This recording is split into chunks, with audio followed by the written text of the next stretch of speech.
mu ngoog tey nag Alioune Goloko la ñuy dalal mu nekk journaliste sportif nekk consultant xam-xamam màcc lool ci wàllum tàggat yaram ngeen miin ko bu baax nag ci suñu ay plateau ndax saa su ne rek suñu amee ay moments yu important dañuy gunge à travers donc les programmes de la télévision nationale ñu koy dalal Alioune. salaamaaleykum Mame Khoudia. aleykum salaam. maa ngi nuyu sama xarit sama doomu ndey. Seydi Aliou Pa Assane di nuyu téléspectateur u Kër gu mag gi. macha allah ETS. C'est toujours un plaisir d'être là parmi vous. bienvenue. le plaisir est pour Merci. nous. alors. parle de football. ma yoon nekk. Pa Assane dinañ ñëwaat ci 2002 bi. ouais c'est lui. mais actuellement Sénégal dafa nekk ci phase. bu bees ak coach boo xamante ne dafa ñëw en cours.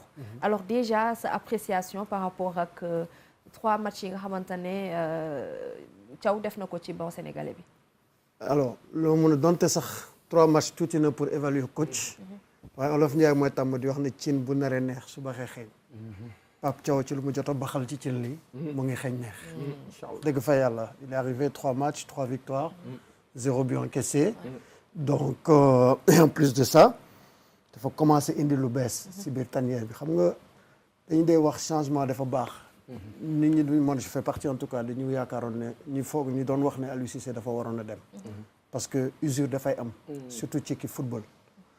et usure su amee nit ñi dañuy blasé. surtout équipe boo xam ne gagné na lépp. il faut benn coup de cravache. wala benn coup boo xam ne day yee nit ñi. 2 matchs d'affilée yu nii la ñu def fii stade Ablaye Wade. moom moo alerté nit ñi mais après CAN laa ko waxoon parce que élimination CAN bi signe la woon. élimination coupe du monde bi les 2 objectifs n'étaient pas atteints sur ci compétition yooyu ay alerte la woon. mais kenn nanguloon jàngat bu ñu jógee CAN dama leen ne woon.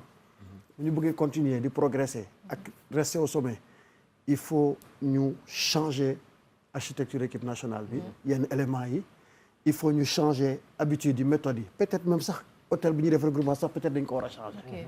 parce que environnement bu bees dafa am solo. 109 dafa am solo. et puis ñi fa nekkoon joueurs yi cadres yi ak ñeneen ñi wax ne ñëpp dañu am seen chance mais aussi la place des garanties pour personne. équipe nationale bu ngeen fa ñëwee ñi gën a nekk en forme ñooy jouer. donc loolu stimulation boobu. mooy tax équipe bi tirer vers le haut et la stimulation ça concerne pas seulement les joueurs. mais tout le staff. et même l'administration la fédération. ci ni ñuy gérer ci approche compétition yi ci approche match yi. ci ni ñuy defee ba ci approche wala relation yi ak public bi. yooyu yëpp daf ci am solo. et je pense qu'ils sont en train de le comprendre parce que boo xoolee match bi. les prix sont beaucoup moins chers. que les prix des billets am na billet yu 500 francs voilà exactement. parce que stade bi. sunu dernier match yi fii daawuloon fees et c'est pas normal. équipe nationale mooy sunu vitrine. mooy sunu fierté mooy sunu champion d'Afrique c'est pas normal muy football fii stade bu 50 000 places. du fees. ak accessibilité bi tamit mais ils ont moo tax depuis 2-3 matchs. ils sont en train de mettre en place ay partenariats ak Dakar Dem Dikk ak yeneen moyens d'accès au stade plus. coût entrée stade bi. def naa loolu mooy tax nit ñi gën a ñëw. c'est une bonne politique et c'est une très bonne politique. et ce soir c'est un match d'apothéose. parce qu'on est déjà qualifié on est sûr de terminer premier parce que Burkina dañoo perte démb. donc tey match fête la. mais Aliou. perte Burkina boobu lan la j'ai pas compris. alors vous savez en Afrique et c'est la chance peut-être que l'équipe du Sénégal a c'est très compliqué de travailler de voyager. Burkina dañoo football contre Sénégal. am lu ñu def yëpp ci match boobu. seen énergie parce qu'ils voulaient coûte que coûte la première place. donc ils ont dépensé beaucoup d'énergie. au final ils ont perdu contre le Sénégal à Bamako. le même jour le lendemain ils ont pris un vol. d'une compagnie d'Afrique de l'Est pour aller jusqu'en Afrique de l'Est avant d'aller en Afrique australe. donc les conditions de voyage sont très compliquées. et quand tu arrives tu as juste une journée. on a joué vendredi ils ont voyagé samedi ils sont arrivés dimanche veille de match et le match était hier lundi.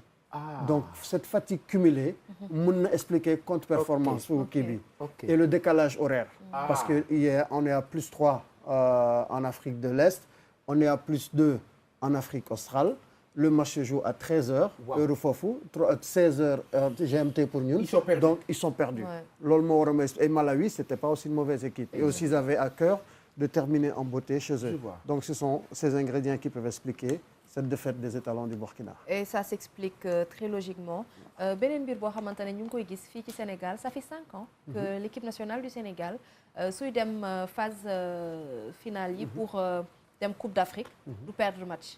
Alors dinañ am nul peut-être mais ça fait 5 ans quand même Tout qu'on n'a à pas fait. perdu. Tout à fait. Alors on est toujours dans ci constance boobu. ci constance boobu lañ nekk lan moo indi kii boobu. alors lu ko expliqué mooy avant li may wax nit ñi avant l'équipe nationale du Sénégal savait gagner des matchs mais désormais ils ont appris à ne pas les perdre.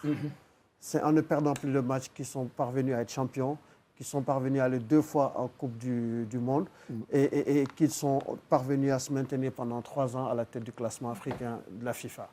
loolu moo koy expliqué loolu tamit lu tax pertetuñu match c'est parce que conditions yi régir préparation bi ak exigence su haute compétition bi ils ont essayé de mettre tous les atouts de leur côté. Sénégal buy football à l'étranger dafay am équipe conjointe ministère ak fédération ñuy dem en amont. dem préparer terrain bi.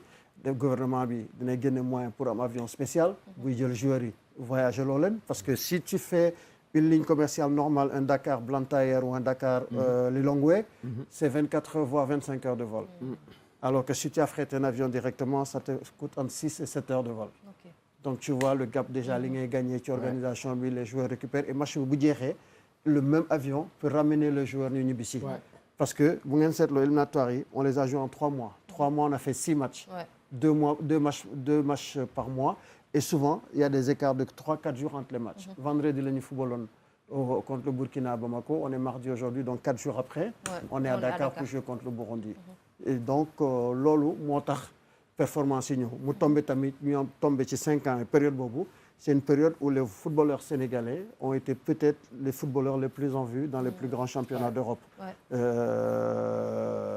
Y compris au niveau des clubs, c'est ça. Une bonne défense, une bonne attaque des joueurs de classe mondiale. Sadio Mané, Edouard Mendy, Kalidou Koulibaly, Gana Gueye. C'est des joueurs de classe mondiale qui peuvent jouer dans n'importe quelle équipe du monde. Donc, 5 ans yooyu dafa fekk ñooñu nekk si ñoom Cheikhou Kouyaté et en plus ils avaient accumulé beaucoup d'expérience parce qu'ils jouent en sélection depuis 2012 Jeux olympiques yi pour certains ba léegi ça fait quasiment 12 années de très haut niveau donc da ngay am métier da ngay am expérience da ngay am ni ngay aborder match yi et da ngay xam surtout qu'en Afrique match yi dafa bokkul ak niveau européen bi Afrique dafa intense il y a les conditions physiques climatiques qui sont compliquées tu as des défenseurs qui te croisent qui jouent en local mais qui jouent le match de leur vie quand ils jouent contre toi donc ingrédients yooyu yëpp boo ko boolee day tax compétition Afrique day gën a métti mu looloo war a tax ñu vraiment njàmbaarte wu xale yu gaynde yi mais aussi staff yi nga xam ne daf leen doon accompagner ak fédération bi ci période boobu yëpp. su ñu amee constance ci côté défense bi. feneen fi nga xamante ne constance bi des na muy côté attaque bi. le Sénégal ne marque pas. Pourquoi? Alors on ne marque pas surtout ces dernières années. Parce que suñu attaquants yi la plupart dañu am benn moment de baisse de forme day arrivé. Aujourd'hui quels sont les joueurs qui gravitent autour de l'attaque? Il y a Boulaye Dia, il y a Iliman Ndiaye, il y a Ismaïla Sarr, Sadio Mané, comment il s'appelle, Nicolas Jackson, Habib Diallo, Chérif Ndiaye. Pourtant c'est des joueurs qui marquent souvent dans leur club. Mais mooy li ñu doon wax sànq rek solidité bi nga am Afrique ak résistance bi nga am Afrique c'est pas forcément la même résistance que tu as dans les championnats européens. Et puis les attaquants sont comme ça. Ils passent par des moments de doute, ils passent par des moments moins compliqués. En club, si ça ne se passe pas très bien, il y a de fortes chances que ça ne se passe pas très bien en sélection. Quand tu joues pas, quand tu joues le plus, yooyu yëpp daf ci jouer. Le coaching, le plan de jeu que le coach met en place, ça peut permettre à certains de mieux s'exprimer, à d'autres de moins s'exprimer. Wala li leen coach di laaj. Par exemple, un garçon comme Nicolas Jackson. À Chelsea, il marque beaucoup. Il marque, mais fii il a encore du mal. Il a encore un seul but. Mais ça va venir. À force de jouer avec eux, à force de xamante ak ay partenaires am ak ay coéquipiers am, dina dem ba nga xam ne dafay nekk le vrai tueur bu ñu bëgg mu nekk. Donc progression bi c'est à la fois avec son club, mais aussi ak sélection nationale bu ñëwee. Et je pense que mu ngi ci voie bu baax parce que boo xoolee Pape Thiaw ba mu ñëwee ba léegi c'est un joueur en qui il donne beaucoup de confiance. Confiance dafa am solo ci attaquant. dafa am solo ci attaquant bu footballé mu gis ne coach bi koy continuer di ko jàppale di ko jox confiance di dem je pense que dina finir dina mujjee di dugal parce que quoi qu'on puisse dire tey moom mooy sunu attaquant numéro 1. Ça c'est sûr. waaw alors 2022. bi ñuy gagné CAN bi. amoon nañu ay difficultés au début. mais après gis nañ duo Sadio Mané. Saliou Ciss. mu doon percuter bu baax. défense yi nga xamante ne moom lañ daan taseel. duo boobu on n'arrive plus di ko retrouver actuellement ci équipe bi. ban profil nga gis ne peut-être mën na koo combler. beneen profil tamit boo xamante ne manqué nañu mooy bu Sabaly. moom xëjee technicien la de. non en fait. mooy li ma la waxoon ci début bi rek xam nga équipe. lépp a ngi dépendre ci profilu joueur yi coach bi yore sous la main. mun na toog benn instant boo xam ne ay latéral am gauche blessé latéral droit am du fi ne wala joueur bu nekk fële c'est vrai qu'il y a des automatismes qui sont créés entre Sadio et Saliou Ciss xam nga lu tax parce que ñoom ñooy yegg seen doo équipe nationale. joué nañ pendant presque 10 ans. biir équipe nationale. donc xamante nañ ils pouvaient se trouver même les yeux fermés. donc connexion boobu amoon ci diggante ñaari joueurs il faut arriver à le recréer parmi les joueurs qui sont là maintenant et sur les deux côtés. mais au-delà des deux côtés da ngay circuit de passe ci biir milieu bi il faut trouver des milieux beaucoup plus joueurs pas de milieux très défensifs et Pape je pense qu'il est sur la bonne voie parce que bu ngay cérémonie xale yi mu ngi leen di football loo xale yoo xam ne aujourd'hui un garçon comme Pape Gueye c'est lui le métronome en fait de notre équipe Pape Gueye mooy unité centrale au football équipe Sénégal actuelle. C'est lui qui donne le tempo, c'est lui qui sait accélérer, qui fait accélérer. Bu fi nekkulee da nga koy sentir. Lamine Camara c'est un tout autre profil mais aussi bon Pape Matar Sarr pareil.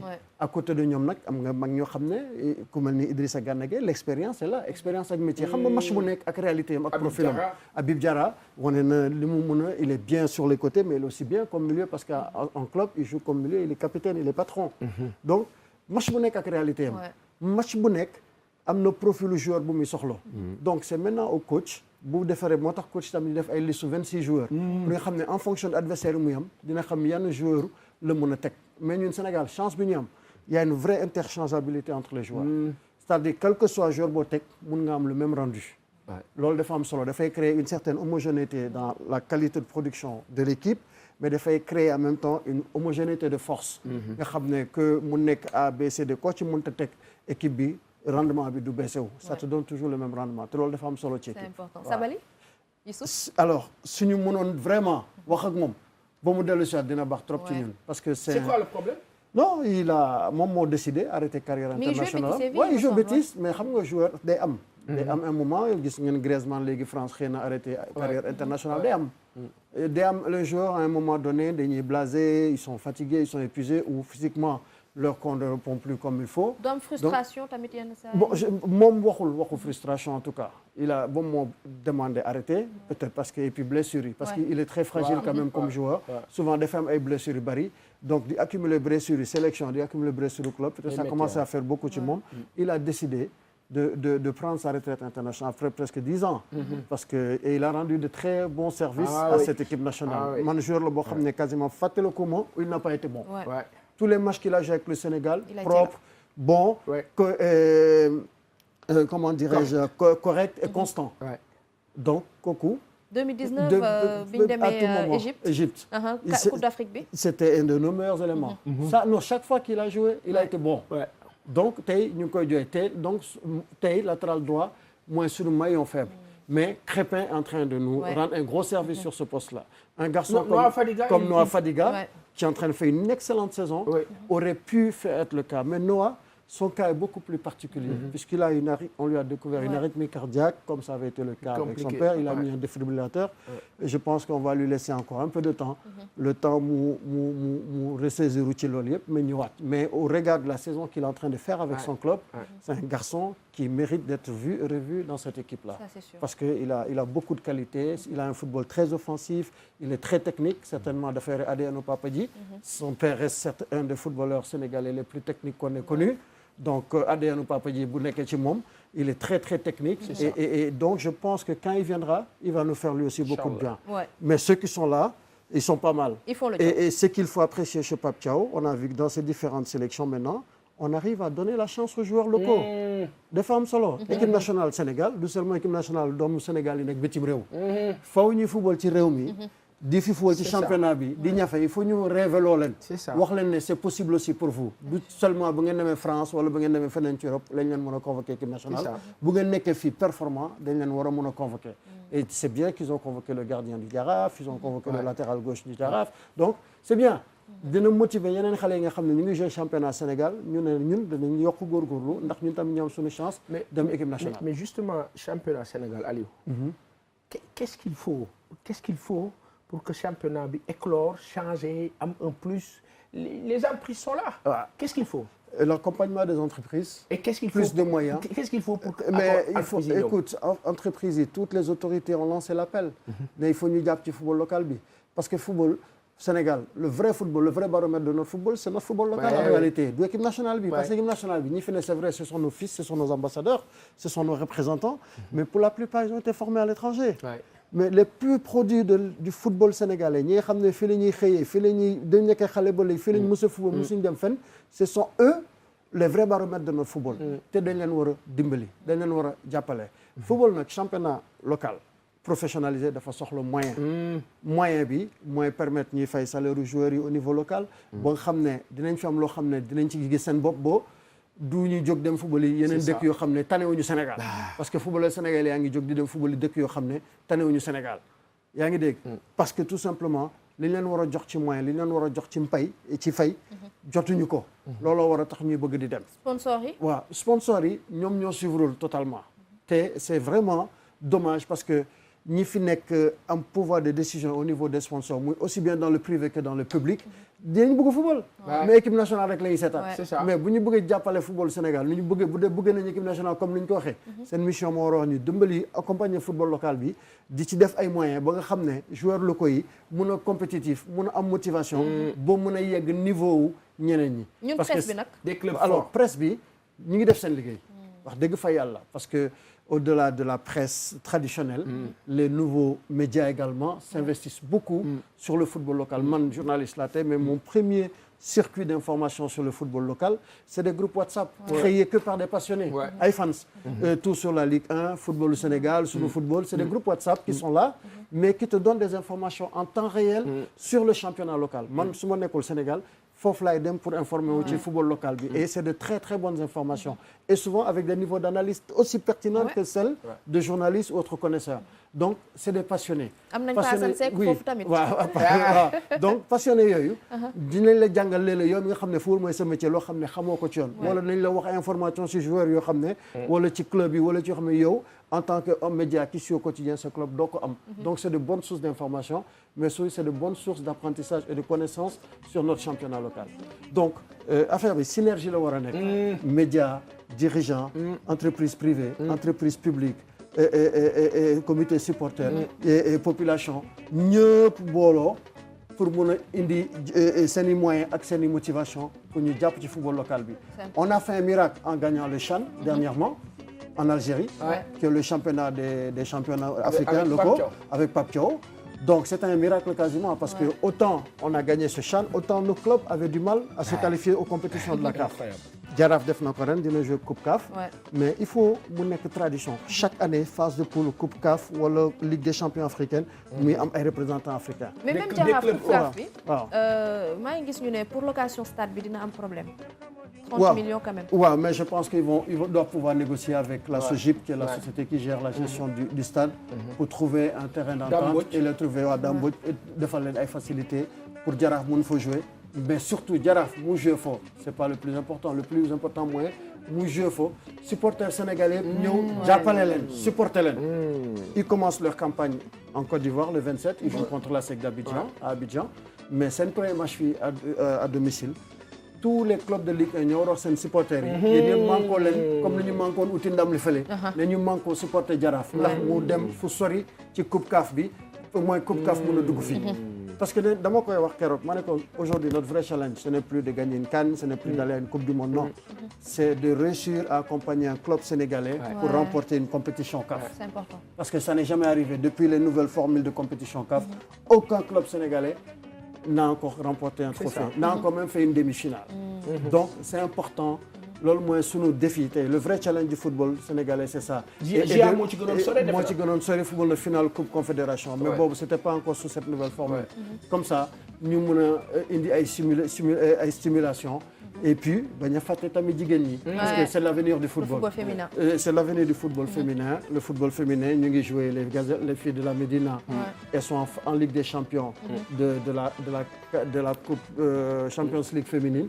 c'est une première expérience là. apprentissage la pour ñoom ñoo ngi jàng. parce que ñoom ñoo doon championne zone Afrique de l'Ouest A Wafu A. et il faut ñu tamit dimbali jigéen ñi football bi gën a on a fait beaucoup de progrès nag vraiment sur le football féminin c'est là-bas où on a fait le plus gros bond mais aussi ñu consolider suñuy acquis ci beach soccer bi beach soccer on est largement en avance donc faut garder cette avance là. Et Coupe du monde beach soccer pourquoi Sénégal chaque fois dafay buter. Bon dem na ba demi-finale quand même mais c'est apprentissage perpétuel la xam nga football moo doy waar mais avec cette génération là celle-là je pense qu'elle pourrait nous amener une coupe du monde de beach soccer et elle est sûre peut-être c'est une ou deux dernières compétitions de coupe du monde donc ñoom tamit bu tollee foofu ñu yóbbu suñu synergie yëpp yóbbu ko foofu jàppale leen pousser leen ba ñu réaliser objectif boobu. Inch'Allah et Aliou ana Pape Ousmane Sakho. Alors il avait signé en France dans un club de Ligue 2 qui s'appelait KVI. Mais je pense que même foofu dafa résilier contrat bi. Aujourd'hui, je ne suis pas en mesure de te dire fan lay jouer. C'était un très bon joueur, c'est un très bon attaquant. C'est un très bon attaquant. Mais comme nga souvent footballeur, choix de carrière dafay déterminer ci joueur yi. Il était très bien en Tanzanie. Il est parti en France. Je pense que la France ne lui a pas reçu comme la Tanzanie. Mais j'espère qu'il va trouver les moyens, les ressources psychologiques et physiques et mentales pour rebondir dans un autre club. Et bu mu rus dellu si waat fii Sénégal wala delluwaat Tanzanie fi nga xam ne il a déjà un nom pour se relancer. Et Pape Ousmane, c'est un prétexte pour parler des CAF Awards. Ndax il avait été nominé, tout à fait. Pour le plus beau but en 2022. Il y a 2 ans au Maroc. Alors cette année, en 2024, Sénégal grand absent des CAF Awards quasiment. Ouais, ça s'explique parce qu'il n'y a pas eu de grande compétition et à la dernière CAN, on est sorti au premier tour. Donc ça s'explique en partie. Et parmi nos joueurs, à l'exception de Kalidou Koulibaly, qui a tout remporté en Arabie Saoudite avec son club, en établissant un record de 57 matchs sans défaite. Il n'y a pas beaucoup de Sénégalais qui ont brillé. Nicolas Jackson, mais Chelsea n'a rien gagné. Donc ça peut se comprendre. J'ai vu que parmi les nominés, il y a encore Lamine Camara. Et il y est, pas sa saison qu'il fait avec son club, parce que Metz descend en 2e division. Mais c'est plus son influence, c'est juste son influence. Lamine est à Monaco il est à Monaco. Son influence sur le group stage, j'ai même écrit group stage, c'est-à-dire de l'équipe du Sénégal, pendant les éliminatoires là et les autres compétitions de l'équipe nationale, il a vraiment brillé. Et là, la partie Monaco va entrer en compte que dans le classement de l'année prochaine. Super. Alors, Sénégal aussi, classement FIFA, 21e nation, il me semble, 2e africain. Mais toujours si CAF Awards, l'équipe ne... C'est la retraite dorée. Parce que CAF Awards, c'est sur une saison. Et la saison passée, on n'a pas fait de grandes compétitions. C'est la CAN qui s'était jouée en Côte d'Ivoire. On est sorti en 8e de finale. Donc, nous avons un impact. On ne pouvait pas s'attendre à être nominé à ce niveau-là. Au niveau collectif, en tout cas, non, je ne pense pas. Peut-être l'équipe de beach soccer, s'il y a un football spécifique qui doit être primé. Mais sinon... Football équipe A, B, on n'a pas fait grand-chose la saison dernière. Les éliminatoires, ils étaient en dents de scie parce qu'on a fait des matchs nuls avec des équipes à domicile. On avait perdu des places. Là, on en a récupéré encore 2 autres sur le classement FIFA. Donc, c'est compréhensible. C'est compréhensible et il n'y a pas à s'en faire parce que c'était pas une année. Cette année, c'est une année de transition. C'est pas une année de grande compétition parce que la prochaine CAN, c'est en décembre 2025. On pourra probablement revoir le Sénégal et les footballeurs sénégalais au niveau de nomination. Parce qu'on a des ballons d'or potentiels dans les profils de joueurs qu'on a. Comment il faut aller au Maroc? Alors, il faut aller au Maroc avec beaucoup d'envie, beaucoup de sérénité, mais surtout beaucoup d'humilité. On n'est plus les champions en titre. Quand on partait en Côte d'Ivoire, on est parti avec le titre des champions en titre. On ne l'est plus. On ne fait peut-être plus peur à tout le monde comme on le faisait avant. Donc, il faut y aller avec des vraies valeurs, les vertus cardinales sénégalaises, assez connues, le Diom, le Mougne, la Kersa. Et il faut aller avec les valeurs qui sont propres au football. La solidarité, l'humilité, le respect, le fair play, le respect, le caractère. Elle a du caractère, cette équipe. Elle sait se faire respecter quand il le faut. Mais l'humilité, c'est ça. Il faut bosser, il faut retourner travailler, restons humbles et prendre les matchs one by one, un par un. Chaque match a sa réalité. Le match d'aujourd'hui, parce que si ce n'était pas ça, jamais personne n'aurait pensé que la Côte d'Ivoire nous battrait. Tu fais 3 matchs, 3 victoires, 0 but encaissé, tu es propre sur tout, partout, et tu arrives là où tu marques en premier contre l'équipe qui va finir championne d'Afrique, mais personne dans les délires les plus fous penserait que tu perdrais ce match. Et au final, tu le perds, tu te fais éliminer. Sénégal c'est ça la réalité. Et tu marques à la 4e. Sénégal dafay am démarrage moteur diesel bi souvent. bu ñu dem compétition voilà bu ñu teelee def effort. souvent loolu la gars yi di wax observateur yi waaw dañuy teel a génn. c'est bu négocier dem en turbo. di yokk régime bi di monter en puissance day gën a efficace mais xam nga loolu lu tax. dafa baax sax si équipe bu mag. man tout le temps par expérience c'est pas une vérité absolue mais équipe bu commencé tournoi en trombe nii. bom boo demee boo ñu duggee deuxième tour yi phase éliminatoire directe parce que phase éliminatoire directe yi. ça devient une autre compétition. généralement équipe yooyu dañuy génn. parce qu'ils jouent trop sur leur confiance. ils jouent trop sur leur assurance. donc le temps ngay assuré peut-être dañ lay mene sax nga ne non dama koy jëli. mais le temps ngay réfléchir topp ci di daw boo nga gis ne temps bi jeex na. c'est compliqué balaa ngay comprendre toog nga ba pare. alors pour ñu chuter fii nekk très rapidement. parce que temps bi xoj nañu lool. 2025 c'est au Maroc. Sénégal mi ngi defar ay infrastructures. kañ la ñu war a xaar pour mën a organiser ñun tamit suñu kan. démb maa ngi toog booru touche di waxtaan ak président Augustin Senghor ni entraînement équipe bi ma koy wax ma ne ko en réalité en fait boo xoolee am nañ stade maintenant. parce que j'ai vu que Ziguinchor. Kaolack. Diourbel, fii Dakar, Parcelles, Yoff, il y a plein de terrains. Et tous ces terrains peuvent être des terrains d'entraînement. Le stade Léopold Sédar Senghor ñu ngi koy defar. am nga fële. Demba Diop baax na. Stade Lat Dior c'est un stade international homologué. Je pense que tey bu ñu bëgg a organiser CAN da ngay defaraat beneen stade de fële Ziguinchor. defaraat stade Lat Dior peut-être teg benn stade Kaolack teg beneen Ndar. nga war a mën a organiser pour le football local ça va être très bénéfique parce que terrain d'entraînement yi ngi ciy construire infrastructure routière yi Côte d'Ivoire ils avaient dépensé presque 1000 milliards pour organiser la CAN dernière mais retombées yi ñu ci am ba tey retombées yaa ngi continuer ba tey donc ñun mën nañ ko avec les nouvelles autorités nañ leen bàyyi le temps que ñu toog installé wu ñu apprécier su boobaa ñoom dinañ xam mais on a déjà un grand événement majeur avec les Jeux olympiques de la jeunesse loolu mën na nekk un bon test bu ñu ko réussir ñu war a xam ne mën nañ ko kii fu ñu ne mën nañ postuler léegi 2029 wala 2031 inchallah su neexee yàlla parce que 2027 Tanzanie Kenya ak Ouganda ñoo koy organiser donc ñun mën nañ dem 2029 wala ñu dem 2030. inchallah su neexee yàlla mët na sëkk temps bi jeex na tàkk dañuy dem dikkaat très rapidement rek ci rubrique gastro et puis ñu soog a rendre antenne bi.